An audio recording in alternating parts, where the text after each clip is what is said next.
Hello everyone, কেমন আছো তোমরা সবাই? অবশ্যই কমেন্ট করে জানিও। আমরা সবাই বেশ ভালো আছি। কথাতেই আছে শখের দাম লাখ টাকা। শখ যখন একবার হয়েছে লাখ টাকাও ঠিক জোগাড় হয়ে যাবে।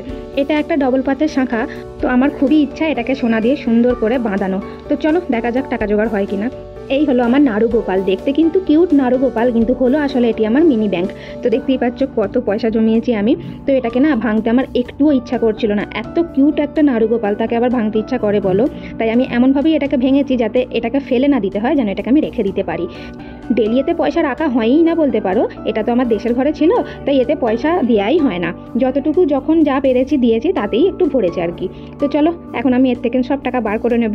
প্রত্যেক দিন যদি নিয়মিত এতে আমি টাকা ফেলতাম, তাহলে এই ভাঁড়টা আমার আজকে 1 লাখ টাকা ছাপিয়ে যেত। যাই হোক, কি করা যাবে, প্রত্যেক দিন আর ফেলা হয়নি। তো এটা যেহেতু দেশের ঘরে ছিল, তাই সেখানে তো আমরা থাকি না, তাই এতে নিয়মিত টাকাও ফেলা হয়নি। এটাকে আমি এখানে নিয়ে আসার পর যেটুকু দেওয়া হয়েছে এতেই ভরেছে আর কি। তো চলো টাকা সব বার করে নিয়েছি। এবার রোহান আর আমি দুজন মিলে টাকাগুলোকে আলাদা করব।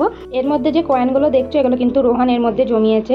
আমার দেখা দেখি ওর মধ্যেও দেখছি সেই ইচ্ছাটা জন্মেছিল যে আমিও পয়সা জমাবো। তারপর ওকে একটা ভাঁড়ও কিনে দিয়েছিলাম, তার মধ্যেও শুধু খুচরো পয়সা জমিয়েছে। যেহেতু 100 টাকা 200 টাকার নোট হাতে পায় না, তাই ও 1 টাকা 2 টাকার কয়েনগুলোকেও জমিয়ে একটা পুরো ভাঁড় ভর্তি করেছিল। গতবার যখন আমরা দেশে গিয়েছিলাম, তখন ওই ভাঁড় ভেঙে যা খুচরো পয়সা বের করে আমার বাবাকে কিন্তু দিয়ে এসেছিল। যেহেতু আমার বাবার দোকান, তাই আমার বাবারও খুব উপকার হয়েছিল এই খুচরো পয়সাগুলো পেয়ে। তো চলো রোহান আর আমি এখন পয়সাগুলো গুনে নিই, কতটা কি জমলো দেখা যাক। তারপর আমার কাছে যা আছে দিয়ে, তারপর যদি কিছু কম পড়ে তখন তো বরমশাই আছেই। পুরোটা যদি আমি দিতে পারতাম খুবই ভালো হতো, যেহেতু এই মুহূর্তে আমার কাছে অত টাকা নেই। তাই যতটুকু পারবো আমি দেবো, বাকিটা বরমশাই দিয়ে দেবে। সত্যি কথা বলতে নিজের পয়সায় কিছু কেনা বা কিছু করার আনন্দটাই কিন্তু অন্যরকম।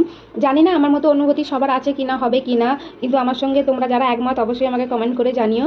আমি যবে থেকে কাজ করছি, মানে নিজে কাজ করছি, আর সেই নিজে কাজ করার উপার্জনের টাকায় কিছু করছি, তবে থেকে আমি বুঝতে শিখেছি যে নিজের টাকাতে কিছু করা, কিছু কেনা, কাউকে কিছু কিনে দেওয়া আলাদাই একটা শান্তি। শখের শাঁখা আর টাকা দুটোই রেডি হয়ে গেছে। এবার এটাকে ঝটপট বানাতে দিতে হবে। তো চলো বানানো হয়ে যাক, তারপর তোমাদেরকে দেখাচ্ছি। শখের জিনিস হাতে পেয়ে গেছি, এত ভালো লাগছে। তো চলো তোমাদেরকেও দেখিয়ে দিই কেমন হয়েছে। আমার তো ভীষণই পছন্দ হয়েছে, ডিজাইনটাও খুবই ভালো লেগেছে। তোমরা অবশ্যই কমেন্ট করে জানিও তোমাদের কেমন লাগলো ডিজাইনটা। আমার তো খুব ভালো লেগেছে। তো চলো আজকের মতো সবাইকে টাটা, দেখা হচ্ছে নতুন আরও একটি ভিডিওতে।